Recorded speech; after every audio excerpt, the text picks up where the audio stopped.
Mentira número 26. A preservação histórica não acontecerá a menos que o governo assuma o controle. Será?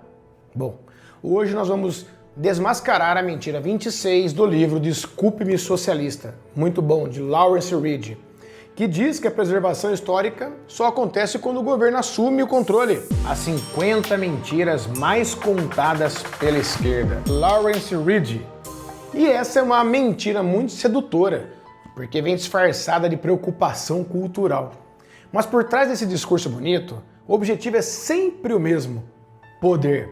O poder de decidir o que deve ser lembrado e o que deve ser esquecido. Nós temos que nos posicionar e trazer a verdade como ela é, porque a esquerda tenta sequestrar a mente da juventude, mostrando só um lado da história e omitindo o restante do contexto. E nós estamos aqui para reverter isso, para resgatar a verdade completa e libertar a nova geração do sequestro ideológico que já dura décadas. Bom, vou contar uma história que é a história da Carta Magna de 1297. Na verdade, ela foi assinada na Inglaterra em 1215, quando os barões ingleses se revoltaram contra o rei João Sem Terra e exigiram limites ao poder absoluto da coroa. Ou seja, o rei não poderia estar acima da lei. Ela foi o primeiro documento da história ocidental a declarar que nenhum homem está acima da lei, nem mesmo o rei.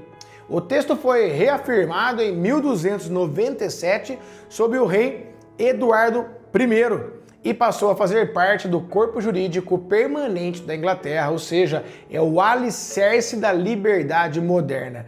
Mas essa mesma carta quase desapareceu diversas vezes. Guerras, incêndios, negligências, censura, tudo ameaçou apagar o símbolo da limitação do poder. E sabe quem a salvou? Não foi o Estado, foram as pessoas. Juristas, monges, famílias, colecionadores, fundações privadas que se tornaram guardiões de algo que o governo deveria proteger, mas não protegeu. A cópia de 1297 é uma das 4 únicas do mundo inteiro ainda em perfeito estado.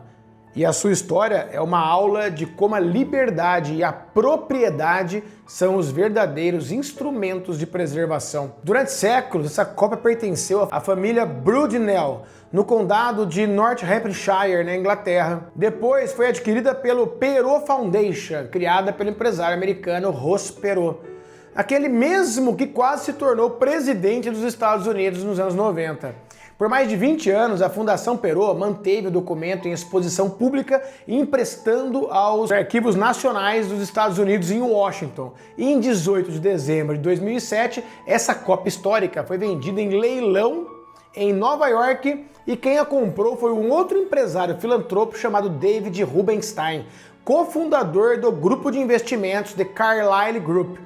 Rubenstein pagou 21,3 milhões de dólares, um recorde para um manuscrito histórico na época, e logo depois devolveu o documento ao Arquivo Nacional de Washington, onde permanece até hoje em exposição pública.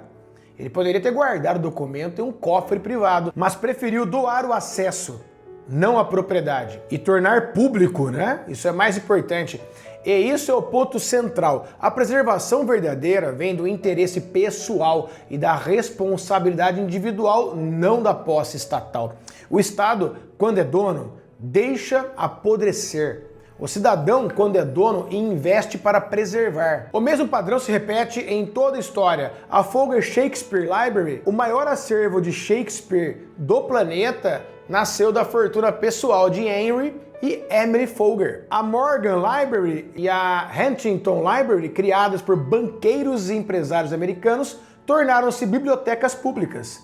A Getty Museum, financiado por Jean Paul Getty, é referência mundial em conservação. Andrew Carnegie, o empresário do aço, construiu 2.500 bibliotecas públicas com o seu próprio dinheiro. A Biblioteca Bodleiana, em Oxford, existe graças à doação pessoal do Sir Thomas Bodley. E séculos antes, no século VI, o monge Cassiodoro reuniu monges para copiar manuscritos e salvar o conhecimento da antiguidade. Todos esses exemplos provam a mesma coisa. Foi a iniciativa privada e não o Estado que manteve viva a memória da civilização. E o Brasil?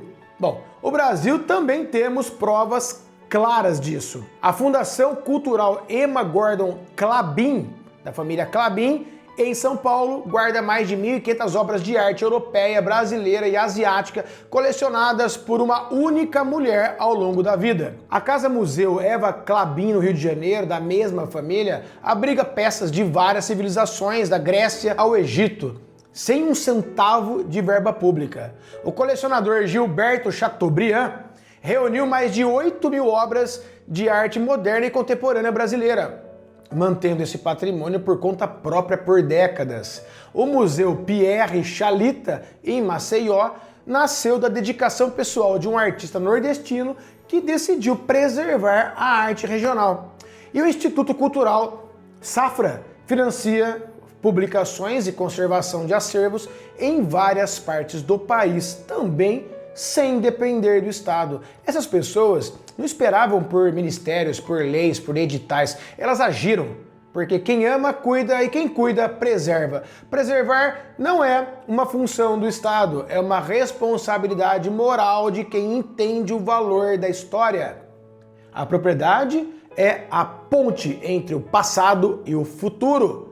É o que transforma um patrimônio esquecido em um legado vivo. Quando tudo é de todos, nada é de ninguém. Mas quando algo tem dono, ele se torna responsável e cuida como se fosse parte de si. Da próxima vez que alguém te disser que o governo precisa controlar a história para preservá-la, pergunte: quem preserva o governo? A história da humanidade mostra o contrário. O Estado apaga, manipula, esconde. O indivíduo preserva para mostrar para gerações futuras a verdade. Se esse vídeo fez sentido para você, compartilhe com aquele teu amigo socialista que ainda acredita que o governo é guardião da cultura e que aquele teu amigo liberal que acha que o público é sinônimo de preservado. Não é, porque a verdade é simples. A história não sobrevive por decreto. Ela sobrevive porque alguém a assume como sua. E enquanto existirem pessoas dispostas a cuidar da verdade, a mentira nunca vencerá a memória.